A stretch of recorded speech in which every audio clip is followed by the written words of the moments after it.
안녕하세요. 그린비 가족 여러분.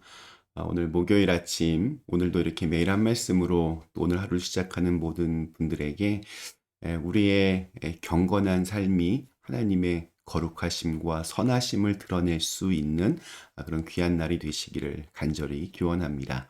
자, 오늘 저희는 야고보서 1장 우리 19절에서 27절 말씀으로 함께 이 아침 시작하도록 하겠습니다. 야고보서 1장 우리 19절에서 27절 말씀. 내 사랑하는 형제들아 너희가 알지니 사람마다 듣기는 속히하고 말하기는 더디하며 성내기도 더디하라.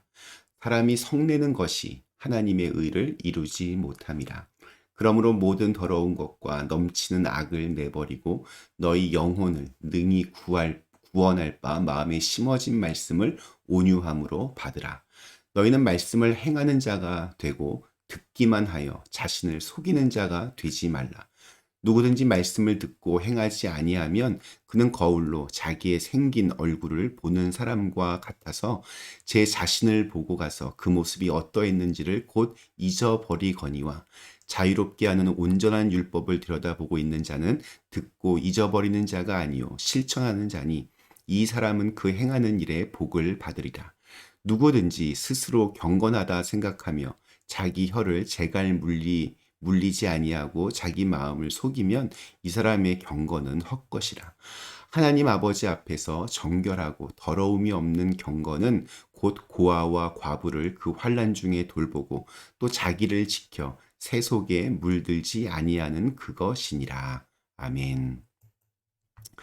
네, 어느 공동체나 이렇게 좀 이렇게 일이 힘들어지는 것은 이렇게 어느 정도 그래도 극복해 나갈 수 있습니다. 그러나 사람 때문에 힘들어지면 이 공동체에 오래 머물기 힘들어집니다. 교회도 참 비슷합니다. 봉사가 힘들어서 직분이 부담되어 갈등이 일어나는 경우는 거의 없습니다.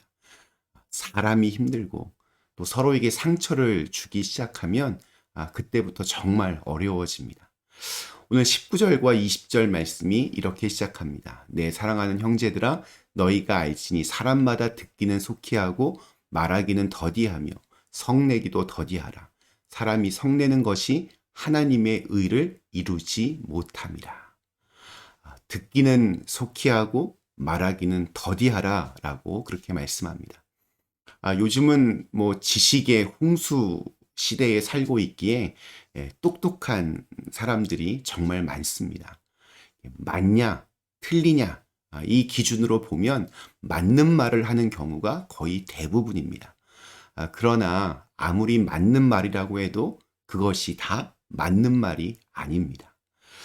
누군가 나에게 너는 이것이 잘못됐고 저것이 좀 부족하고 이렇게 비판을 하면 대부분 다 그거 맞는 말들입니다. 문제는 그렇게 한 사람의 마음을 난도질해 놓고 난 목에 칼이 들어와도 할 말은 해 하면서 그냥 유유히 사라져 버립니다. 뒷수습이 없습니다.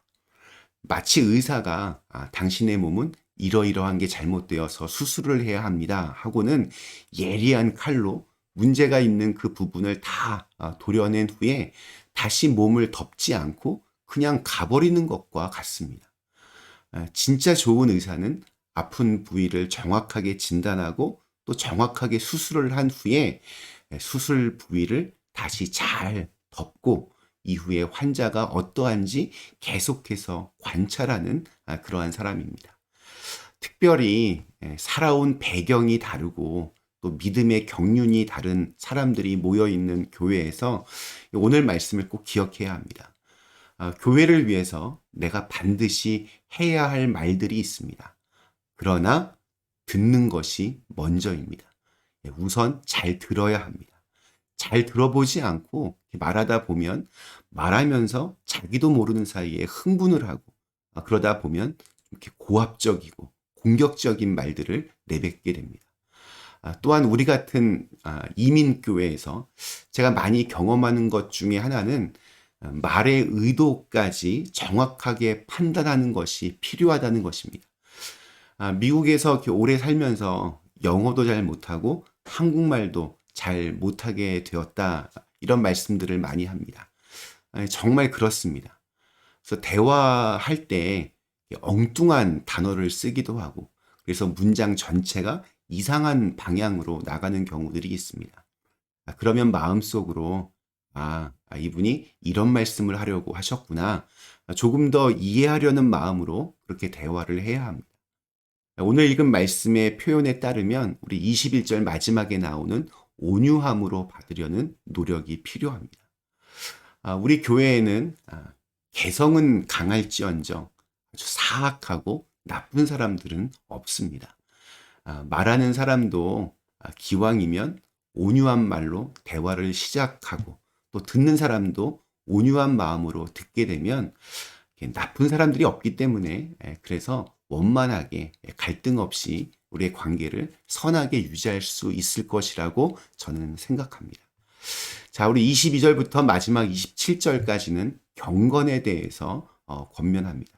저는 특별히 마지막 27절 말씀이 마음에 와닿았습니다. 하나님 아버지 앞에서 정결하고 더러움이 없는 경건은 곧 고아와 과부를 그 환난 중에 돌보고 또 자기를 지켜 새 속에 물들지 아니하는 그것이니라. 좀 우리가 살면서 단 한 명이라도 내가 마음과 뜻과 정성을 다해서 돌볼 이웃을 만들었으면 좋겠습니다. 인생을 살면서 단 한 명이라도 이렇게 돌볼 수 있는 이웃이 우리에게 있어야 합니다. 예전에 한 가정의 이야기를 책을 통해서 보고 마음이 부끄러웠습니다. 한 집사님 가정이 정말 받은 사랑을 나누는 방법으로 입양을 결정했습니다. 가족들이 기도로 준비하고 모든 서류와 인터뷰를 거쳐서 이제 입양 적합 가정이 되었습니다. 보통 2년 정도의 시간이 흘러야 입양을 할 수 있는데 이 가정은 6개월 만에 아이와 연결이 되었습니다. 그런데 뜻하지 않은 일이 벌어졌습니다. 연결된 아이가 뇌와 척추에 장애가 생길지도 모르는 문제를 안고 있었던 것입니다.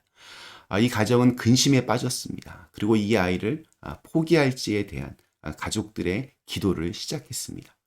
그런데 기도하던 중에 딸아이가 엄마에게 물어봅니다. 엄마, 내가 아프면 나 포기할 거야? 엄마는 너 포기하지 않지. 널 위해서라면 무슨 일이든지 할 거야. 그럼 이 아이에게도 그렇게 할 수 있는 거잖아. 이 딸아이의 말에 넉넉하지 않았던 이 가정은 입양을 결정했습니다. 그리고 이 입양하는 아이를 위해서 아빠는 시간 외에 근무를 자청하고 일을 하기 시작합니다. 목사님이 힘들지 않냐고 이렇게 물어보니까 이렇게 시간 외에 일할 수 있는 직장이 있어서 얼마나 감사한데요. 오히려 긴장하고 또 나를 경건하게 지킬 수 있는 것 같아서 좋습니다. 그렇게 그 아버지는 대답을 했다고 합니다. 경건은 세상과 담을 쌓고 나 혼자 기도하는 데서 나오지 않습니다. 세속에 물들지 않게 자신을 지키는 것은 생각으로만 되는 것이 아닙니다. 어려움과 문제를 겪으면서도 그것을 믿음으로 이기는 데서 나의 경건이 나옵니다. 또한 유혹과 위험을 지나면서 나를 하나님의 사랑으로 계속 지켜내는 데서 나의 경건이 나오는 것입니다. 하나님의 말씀은 우리를 통해서 비로소 완성이 됩니다. 하나님의 말씀이 완벽해지려면 우리의 손과 발이 필요합니다. 하나님의 이름이 거룩해지고 하나님의 나라와 뜻을 이룰 수 있는 유일한 존재가 바로 저와 여러분입니다. 그래서 하나님은 우리를 창조하셨습니다. 오늘 우리에게 주신 하루, 내가 돌보고 눈물 흘리며 기도할 이웃을 떠올리셨으면 좋겠습니다. 가족 말고 또 그냥 단순히 돈으로 후원하는 것 말고 때로는 귀찮기도 하고 또 때로는 힘들기도 하고 그러면서도 때로는 감사한 그러한 사람을 마음에 품으실 수 있기를 기원합니다. 그를 위한 기도와 수고와 사랑이 우리를 경건하도록 지켜주는 하나님의 은혜의 통로가 되리라 믿습니다. 잠시 함께 기도하시겠습니다. 사랑의 하나님, 저희로 하여금 경건한 사람 되게 해주시옵소서. 세상과 담을 쌓고 나 혼자 이렇게 하는 경건이 아니라 어느 누군가를 마음에 품고 그를 위한 수고와 사랑을 아끼지 않는 그런 하나님의 사람으로 할 수 있는 일들을 저희에게 허락하여 주시옵소서. 예수님의 이름으로 간절히 기도드리옵나이다. 아멘.